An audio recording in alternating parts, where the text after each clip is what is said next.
Nossos sonhos não cabem nas urnas. É necessário continuar a dizer a verdade, a começar pelo fato de que as transformações sociais que almejamos não resultarão de nenhuma atuação pessoal ou eleitoral, nem mesmo da atuação de um ou mais partidos, mas de nossa própria organização enquanto povo trabalhador. Precisamos admitir onde fomos fracos e erramos em nossas experiências anteriores à Contra-Revolução de 64 e nos últimos 30 anos pós-ditadura, de maneira a não mais permitir que ocorram novos golpes ou que nossas organizações se esterilizem e se convertam em anteparos da dominação. Trata-se de consolidar a retomada da organização do povo trabalhador para além da dinâmica institucional e eleitoral. Eleições raramente transformam substantivamente a correlação de forças, nem mesmo no terreno parlamentar. Essa correlação de forças se dá no terreno da luta de classe e da formação de uma consciência política contra-hegemônica. Mais do que participar de processos eleitorais, nossa tarefa como revolucionários é contribuir para a construção de uma alternativa que, surgindo do calor das lutas populares e classistas, identificada com o fio da história das lutas do povo trabalhador brasileiro, aposte na formação de uma ampla frente política anti-imperialista de libertação nacional, que seja o instrumento de um projeto histórico de poder popular das maiorias, um poder popular que contribua efetivamente para a integração bolivariana e socialista de nossa América. Enfim, é necessário substituir o poder daqueles que hoje nos dominam pelo poder popular, superar a democracia formal limitada pelo poder das minorias antinacionais e antipopulares e desenvolver a organização do poder do povo. Nessas eleições, observamos que nos discursos dos candidatos, incluindo aí alguns da esquerda institucional, o povo trabalhador nada tem a fazer para ter escola de qualidade, transporte bom e barato, bom serviço de saúde, remédio entregue na residência sem nenhum custo, segurança, praças bem cuidadas. Basta apenas escolher e votar no candidato ou candidata que se identifique e torcer para que ele vença a corrida eleitoral, senão só daqui a 4 anos nas próximas eleições. Não será com a simples mudança de governos ou parlamentares que transformaremos essa realidade. Nos marcos do atual modelo econômico capitalismo independente, o máximo que o povo pode ter é escola menos ruim, transporte menos ruim, saúde menos ruim. Essa é a verdade que o povo necessita saber, e isso não lhe é dito de forma clara. O significado da candidatura de José Serra. Na atual conjuntura, o fato de as legendas PT e PSDB terem histórias e tradições diferentes tornou-se relevante.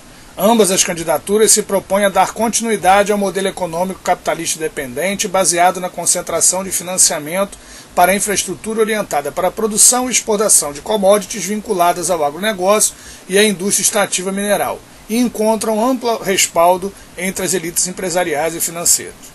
Porém, mesmo tendo claro esse vínculo de ambas as candidaturas com as elites empresariais e financeiras e o compromisso de evitar qualquer transformação radical ou mesmo moderada no sistema de distribuição de riqueza e propriedade de terras enormemente desigual, seria um grande equívoco de nossa parte afirmar que as diferenças entre a candidatura de Dilma e Serra não se refletem sobre determinadas questões que são fundamentais para a luta anti-imperialista no nosso país e em nossa América. 1. O equilíbrio de forças no continente americano. 2. A capacidade dos movimentos sociais de luta de articular suas demandas com maior liberdade. 3. O futuro dos regimes de centro-esquerda e esquerda na América Latina, sobretudo Equador, Bolívia, Venezuela e Argentina. E 4. A definição da política sobre a extração e a aplicação dos recursos do pré-sal. Serra aprofundará a política de Lula de superávit e ajuste fiscal e suas políticas de livre comércio, com a intenção de seguir promovendo as exportações dos setores agrário e energético mineiro. As políticas sociais de Serra aprofundarão e aumentarão os cortes das pensões públicas e tornarão mais duros os critérios de restrição aos aumentos salariais, ao mesmo tempo que reduzirão o gasto público, especialmente em educação, saúde, previdência e luta contra a pobreza. Na questão fundamental, que é a exploração das novas e imensas jazidas de gás e petróleo, Serra reduzirá o papel do Estado, favorecendo as empresas privadas estrangeiras de petróleo. Com toda certeza, Serra vai criminalizar os movimentos sociais, assim como fez o governo do PSDB, representado por FHC, diante das lutas populares contra as privatizações fraudulentas e as mobilizações dos trabalhadores sem terra, criando um clima profundamente desfavorável ao movimento popular organizado. No âmbito da diplomacia, Serra recusará toda iniciativa diplomática independente que entre em conflito com as aspirações militares estadunidenses e aproximar-se-á mais dos Estados Unidos e suas políticas militaristas. Com tudo isso, temos de ter clareza que, ocorrendo uma vitória de Serra, o equilíbrio de forças na América Latina se deslocará para a direita e fortalecerá a capacidade de ação estadunidense na América do Sul e em toda a América Latina. O que fazer nessas eleições? O governo petista, nesses 8 anos, esteve muito aquém do que esperava o movimento popular organizado que o ajudou a derrotar os candidatos de FHC ligados ao PSDB e ao neoliberalismo.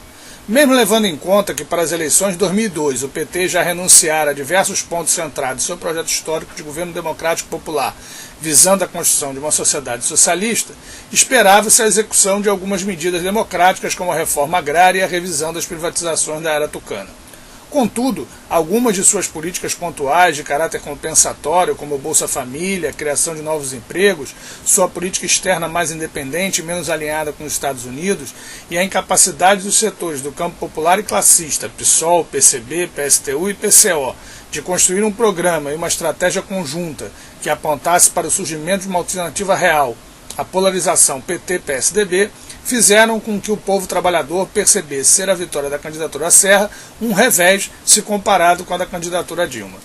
Nesse contexto de polarização, as alternativas que se colocam concretamente nas eleições são dar um passo atrás com a eleição de Serra ou manter a atual lógica do livre mercado, da política exterior independente, os programas compensatórios de luta contra a pobreza e uma maior integração com a América Latina.